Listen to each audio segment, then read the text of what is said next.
Good morning. My name is Sam. I am an alcoholic, and I am also a son of recovery. Let's start out with the Serenity Prayer. Good and gracious God, grant me the serenity to accept the things I cannot change, courage to change the things I can, and wisdom to know the difference. I'm reading through the big book, the AA Big Book, and I'm currently in the Personal Stories, which is the second section of this. I'm on the fifth story, and this one is called Our Southern Friend. So let's start. This person was a pioneer AA, minister's son, and Southern farmer. He asked, "Who am I to say there is no God?"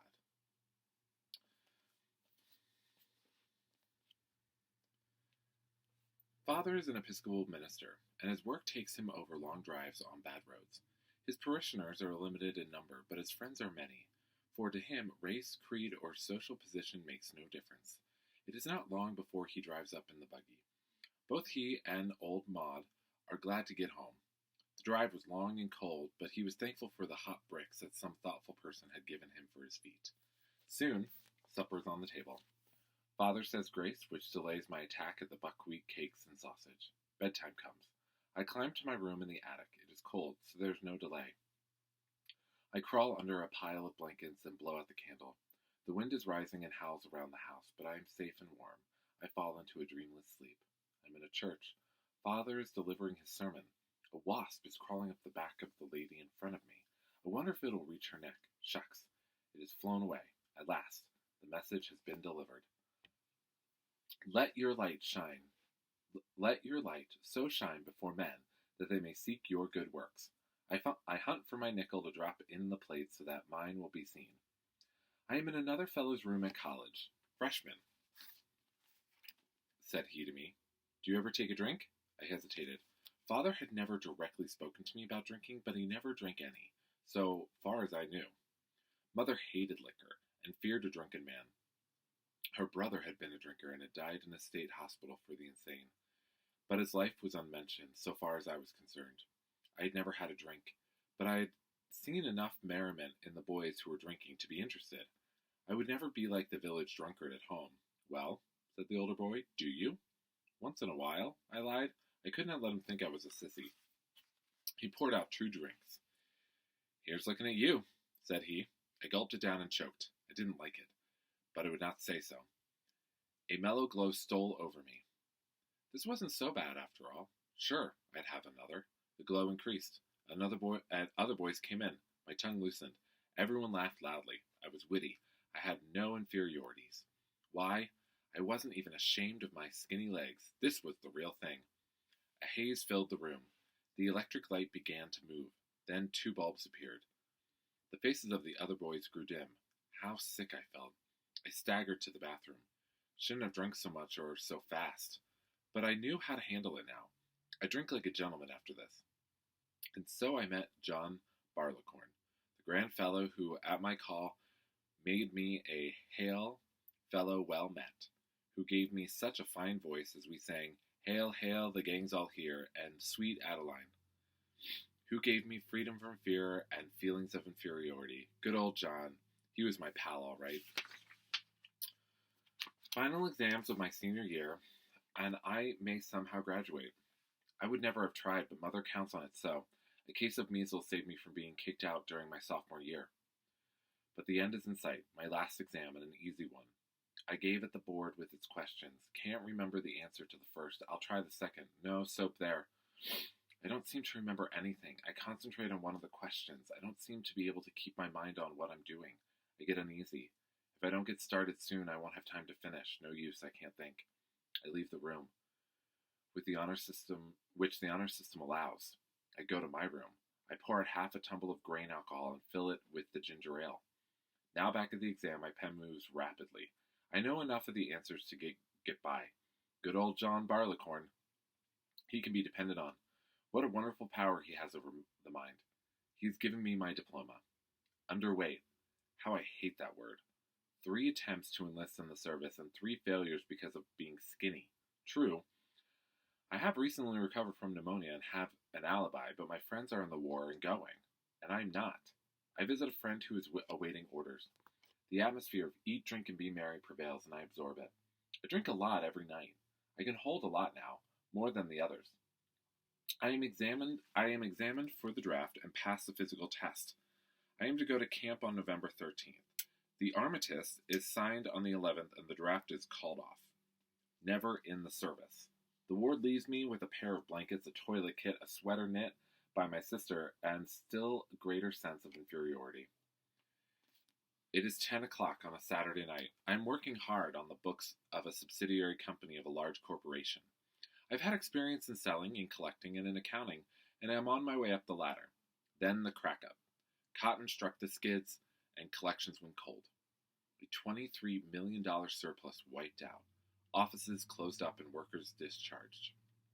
I, and the books of my division, have been transferred to the head office. I have no assistants and I am working nights, Saturdays, and Sundays. My salary has been cut. My wife and new baby are fortunately staying with relatives. I feel exhausted. The doctor has told me that if I don't give up inside work, I'll have tuberculosis. But what am I to do? I have a family to support and have no time to be looking for another job. I reach for the bottle that I just got from George, the elevator boy. I am a traveling salesman. The day is over and business has been not so good. I'll go to bed. I wish I were home with the family and not in this dingy hotel. Well, look who's here. Good old Charlie. It's great to see him. How's the boy? A drink? You bet your life.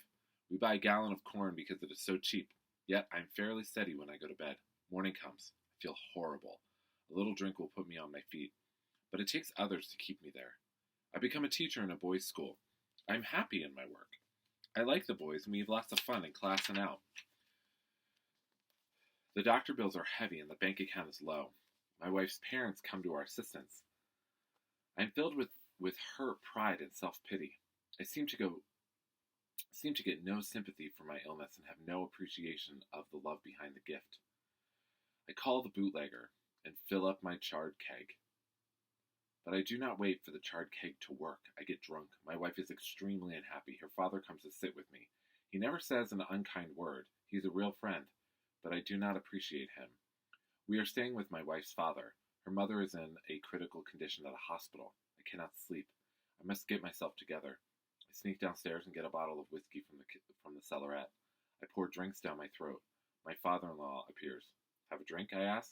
He makes no reply and hardly seems to see me. His wife dies that night. Mother has been dying of cancer for a long time. She's near the end now, is in a hospital. I've been drinking a lot but never get drunk. Mother must never know. I see her about to go. I return to the hotel where I'm staying and get the gin from the bellboy. I drink and go to bed. I take a few the next morning and go see my mother once more. I cannot stand it. I go back to the hotel and get more gin. I drink steadily. I come to at 3 in the morning. The indescribable torture has me again. I turn on the light. I must get out of the room or I shall jump out of the window. I walk miles. No use. I go to the hospital where I have made friends with the night superintendent. She puts me to bed and gives me a hypodermic. I'm at the hospital to see my wife. We have another child, but she is not glad to see me. I've been drinking while the baby was arriving. Her father stays with her. It is a cold, bleak day in November. I fought hard to stop drinking. Each bottle has ended in defeat. I tell my wife I cannot stop drinking. She begs me to go to a hospital for alcoholics. That has been recommended. I say I will go. She makes the arrangements, but I will not go. I'll do it all myself. This time, I'm off of it for good. I'll just take a few beers now and then. It is the last day of the following October, a dark, rainy morning. I come to on a pile of hay in a barn. I look for liquor and can't find any. I wander to a table and drink 5 bottles of beer. I must get some liquor. Suddenly, I feel hopeless, unable to go on. I go home. My wife is in the living room. She had looked for me last evening after I left the car and wandered off into the night. She'd looked for me this morning. She has reached the end of her rope. There is no use trying anymore, for there is nothing to try. Don't say anything, I say to her. I'm going to do something. I'm in the hospital for alcoholics. I am an alcoholic. The insane asylum lies ahead. Could I have myself locked up at home? One more foolish idea. I might go out west on a ranch where I couldn't get anything to drink. I might do that. Another foolish idea.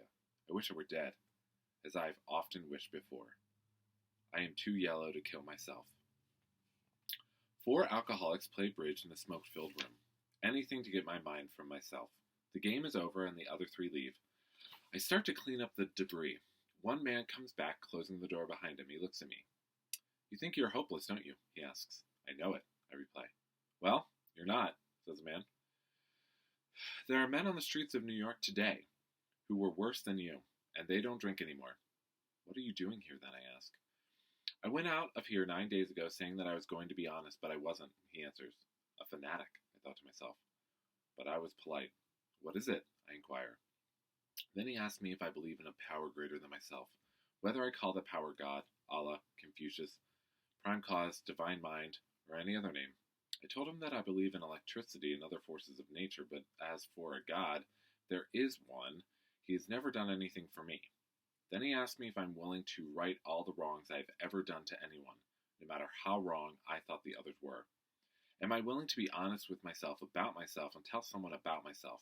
And am I willing to think of other people, of their needs instead of myself, in order to get rid of the drink problem? I'll do anything, I reply. Then all of your troubles are over, says the man and leaves the room. The man is in bad mental shape, certainly. I pick up a book and try to read, but I cannot concentrate. I get in bed and turn out the light, but I cannot sleep. Suddenly a thought comes. Can all the worthwhile people I've known be wrong about God? Then I find myself thinking about myself and a few things that I'd wanted to forget.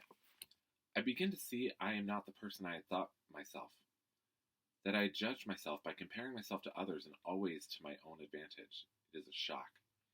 Then comes a thought that is like a voice. Who are you to say there is no God? It rings in my head. I can't get rid of it.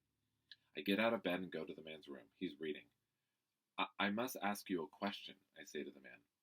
How does prayer fit into this thing? Well, he answers, you've probably tried praying like I have. When you've been in a jam, you've said, God, please do this or that. And if it turned out your way, that was the last of it. And if it didn't, you've said there isn't any God, or he doesn't do anything for me. Is that right? Yes, I reply. That isn't the way, he continued. The thing I do is to say, God, here I am, and here are all of my troubles. I've made a mess of things and can't do anything about it. You take me and all my troubles, and do anything you want with me. Does that answer your question? Yes, it does, I answer. I return to bed. It doesn't make sense. Suddenly I feel a wave of utter hopelessness sweep over me. I'm in the bottom of hell, and there, a tremendous hope is born. It might be true. I tumble out of bed onto my knees. I know not what to say, but slowly a great peace comes to me. I feel lifted up. I believe in God. I crawl back into bed and sleep like a child. Some men and women come to visit my friend of the night before. He invites me to meet them. They are a joyous crowd. I've never seen people that joyous before. We talk. I tell them of the peace and that I believe in God. I think of my wife. I must write her. One girl suggests that I phone her. What a wonderful idea. My wife hears my voice and she knows that I have found the answer to life. She comes to New York. I get out of the hospital and we visit some of the newfound friends. I'm home again. I've lost the fellowship. Those who understood me are far away. The same old problems and worries still surround me. Members of my family annoy me. Nothing seems to be working out right. I am blue and happy, maybe a drink. I put on my hat and dash off in the car. Get into the lives of other people is one thing the fellows in New York had said. I go to see a man I had been asked to visit and tell him my story. I feel much better. I've forgotten about a drink. I am on a train headed for a city. I've left my wife at home, sick, and I've been unkind to her in leaving. I'm very unhappy. Maybe a few drinks when I get to the city will help. A great fear seizes me. I talk to the stranger in the seat beside me. The fear and the insane idea are taken away. Things are not going so well at home. I am learning that I cannot have my own way as I used to. I blame my wife and children. Anger possesses me, anger such as I have never felt before. I will not stand for it. I pack my bag and I leave. I stay with some understanding friends. I see where I've been wrong in some respects. I do not feel angry anymore. I return home and say I'm sorry for my wrong, and I am quiet again. But I have not seen yet that I should do some constructive acts of love without expecting any return. I shall learn this after some more explosions. I am blue again. I want to sell the place and move away. I want to get where I can find some alcoholics to help and where I can have some fellowship. A man calls me on the phone. Will I take a young fellow who has been drinking for 2 weeks to live with me? Soon I have others who are alcoholics, and some who have other problems. I begin to play God. I feel that I can fix them all. I do not fix anyone, but I am getting part of a tremendous education, and I have made some new friends. Nothing is right. Finances are in bad shape. I must find a way to make some money. The family seems to think of nothing but spending. People annoy me. I try to read. I try to pray. Gloom surrounds me. Why has God left me? I mope around the house. I will not go out, and I will not enter into anything. What is the matter? I cannot understand. I will not be that way. I'll get drunk. It is a cold-blooded idea. It is premeditated. I fix up a little apartment over the garage with books and drinking water. I'm going to town to get some liquor and food. I shall not drink until I get back to the apartment. Then I shall lock myself in and read. As I read, I shall take little drinks at long intervals. I shall get myself mellow and stay that way. I get in the car and drive off. Halfway down the driveway, a thought strikes me. I'll be honest anyway. I'll tell my wife what I'm going to do. I back up to the door and go into the house. I call my wife into a room where we can talk privately. I tell her quietly what I intended to do. She says nothing. She does not get excited. She maintains a perfect calm. When I'm through speaking, the whole idea has become absurd. Not a trace of fear is in me. I laugh at the insanity of it. We talk of other things. Strength has come from weakness. I cannot see the cause of this temptation now, but I am to learn later that it began with my desire for material success becoming greater than my interest in the welfare of my fellow man. I learn more of that foundation stone of character, which is honesty. I learn that when we act upon the highest conception of honesty that is given us, our sense of honesty becomes more acute. I learn that honesty is truth, and that truth shall make us free. Wow, what an interesting chapter. So interestingly written. Sorry that I stuttered a little bit throughout. I resonate very much with this man's understanding of honesty, as I lied a lot in my life, especially when it came to my sexuality, and I resonate with his feeling about graduating college because I wanted to not go back to college my junior year. Well, it was the end of my junior year, and I wanted to defer. And I mean, thankfully my parents didn't let me, but my senior year was very hard. It was very difficult, and I probably almost didn't graduate. I did not do super well, and I had regrets about that. I had regrets about not talking about my sexuality during college, as like this gentleman was. I am a minister's son, preacher's kid, and I was at not the most conservative Christian college, but a Christian college. It was pretty conservative, and I didn't really talk to anybody about any of the struggles I was going through there.